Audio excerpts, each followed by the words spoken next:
Women I know, Miss Brittany Higgins.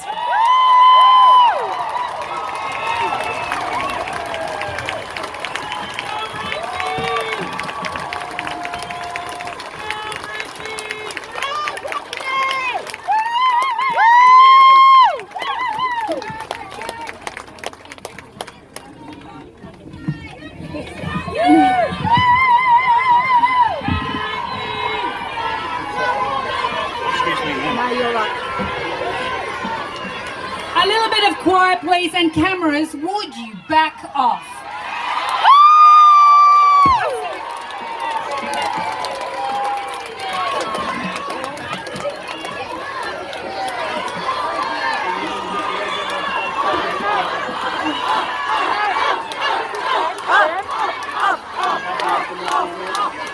Thank you.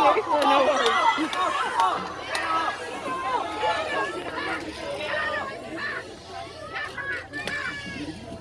I speak to you today out of necessity.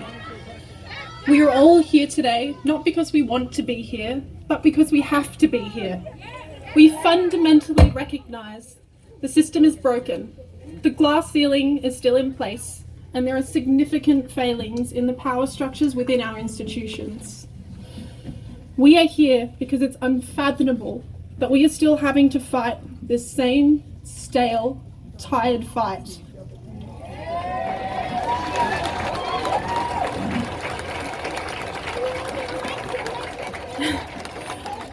As it's been said before, time can be used constructively or destructively. Human progress rarely rolls on inevitability. It is through dedication and effort that we move forward. When we fall asleep at the wheel, what tends to happen is that time becomes an ally of those who seek stagnation. We regress. It is the custodians of the status quo keeping the existing order alive. To see real progress, we must seek it out.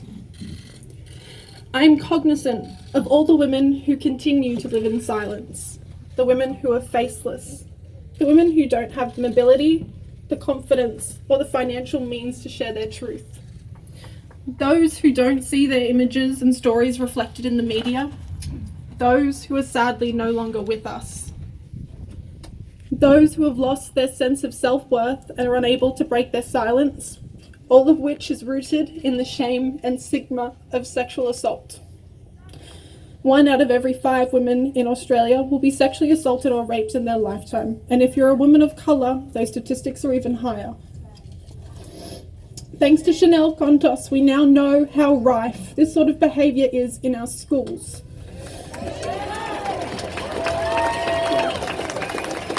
There is a confronting sense of banality about sexual violence in our community. I was raped inside Parliament House by a colleague, and for so long it felt like the people around me only cared because of where it happened and what it might mean for them.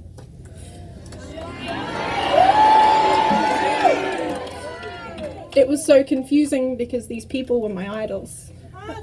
I had dedicated my life to them. They were my social network, my colleagues, and my family. And suddenly they'd treated me differently. I wasn't a person who'd just gone through a life-changing traumatic event. I was a political problem.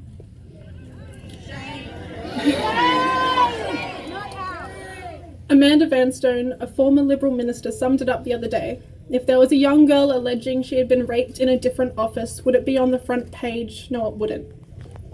I think Miss Vanstone's missing the point. There is a horrible societal acceptance about sexual violence experienced by women in Australia.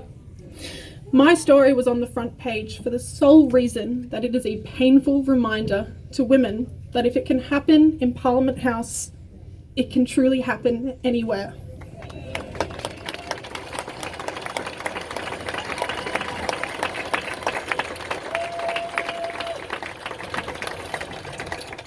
These past few weeks on a personal level have been extremely difficult. Like many of you, I've watched this all play out in the media. I watched it happen via a laptop from a spare bedroom in my dad's apartment on the Gold Coast.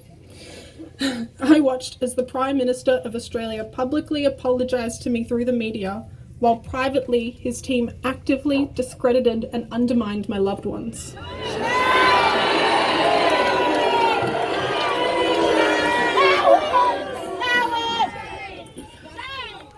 I tuned into Question Time to see my former bosses, people that I had dedicated my life to, deny and downplay my lived experience. I read the news updates every day at 5 a.m. because I was waking up to new information about my own sexual assault through the media. Details that were never disclosed to me by my employers. Information that would have helped me answer questions that have haunted me for years. I watched as people hid behind throwaway phrases like due process and presumption of innocence, while failing to acknowledge how the justice system is notoriously stacked against victims of sexual crimes. I read the advice from Defence Chief Angus Campbell, who advised women on how not to fall prey to those who have the proclivity to harm others. Advice aimed solely at modifying the behaviour of victims and does nothing to address the actions of perpetrators. I was dismayed by senior male journalists who routinely implied that my partner was pulling the strings behind the scenes. The subtle inference being that a traumatised woman wasn't capable of weaponising her own story. I watched as advocates on the macro level disappear when the issue hit too close to home at the micro level.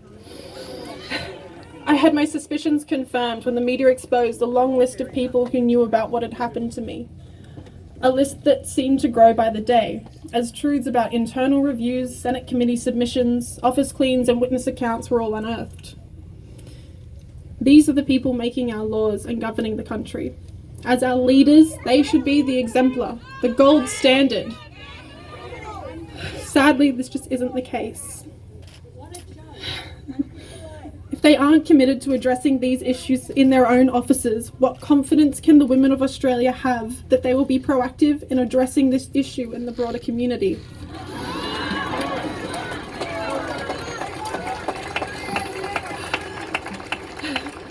This isn't a political problem. This is a human problem. We've all learned over the past few weeks just how common gendered violence is in this country. It's time our leaders on both sides of politics stop avoiding the subject and sidestepping accountability. It's time we actually address the problem.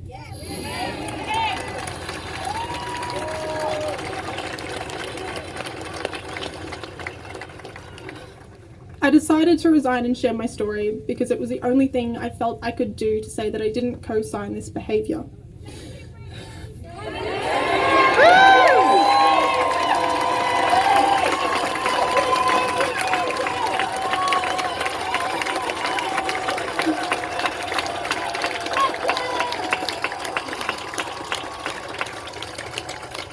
That I don't believe what happened was right, that I don't believe a brochure is adequate support, that I don't believe people should be isolated, intimidated, and ignored after traumatic incidents inside the workplace. I came forward with my story to hopefully protect other women. No one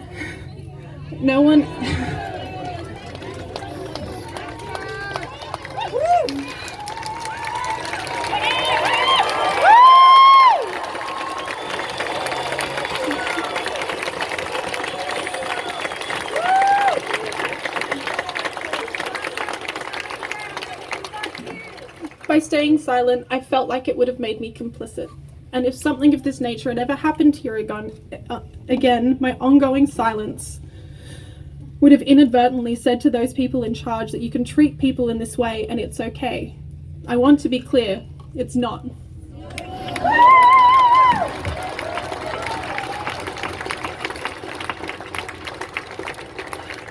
So I have spoken out with what little I have to say that this isn't okay and they need to do better. We all need to do better.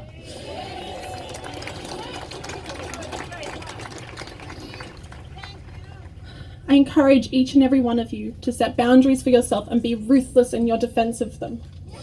Speak up, share your truth, and know that you have a generation of women ready, willing, and able to support you.